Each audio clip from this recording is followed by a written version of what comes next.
one of the things I love about doing it from the show is that I get to meet some of the people that I grew up admiring, and one of them standing right next to me, the lovely Miss Pat Priest. How you doing? I'm fine, thank you, and thank you for the nice introduction. Yes, absolutely.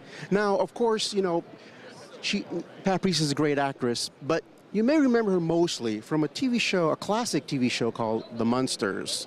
Now, what I want to know from you is, and you can correct me if I'm wrong, you joined in the second season. Am I correct? Is that... Well, no, I joined after the first 13 episodes. Okay.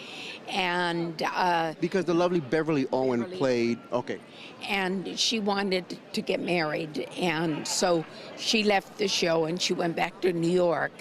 And then I did the remaining 57. That's when we did 35 a year, which they don't do anymore. Yeah. But so, you know, sometimes I think, well, her misfortune was my good fortune. Mm-hmm. But maybe not. You know, she got married and had some wonderful children, so... Now, one of the questions that I've always wanted to ask you is, were you, how can I say this, were you jealous of the other people because of the fact that they got to wear all the cool costumes, they got to wear all the cool makeup, and you were sort of left out? Oh, no. I'll tell you, when I would see what they would go through, 2 hours getting into that makeup, it was very, very hard on their skin.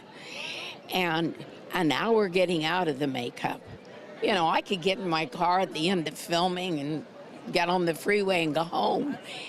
Oh no, I was glad. You know, I said, well, you know, there are a few perks for having a few lines, and that was one of them. You were known as the odd one, as far as they're concerned. Whereas we viewed you as, you know, obviously the beautiful one, the important one. Now, what I want to know is, what kind of fan mail did you get, as far as the fans responding to you? Do you know what's interesting? Because I am still getting fan mail. And I get fan mail from all over the world, because the Munsters has been dubbed in many, many countries and languages. And, you know, what is nice, you never know at the time you're doing a show how you're perceived and how anyone perceives you.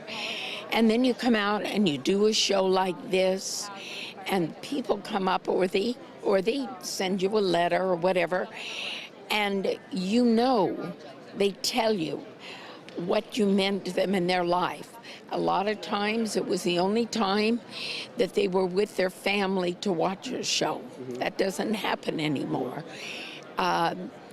So most of the people, I'd say 95% of the people, it brings back very good memories for them. We were lucky enough to have not only Butch Patrick on our show, but the late, great Al Lewis. And he was a character, let me tell you. He was my mentor. Now, could you tell us a story about him? Well, you know, Al was a very, very caring, very passionate man.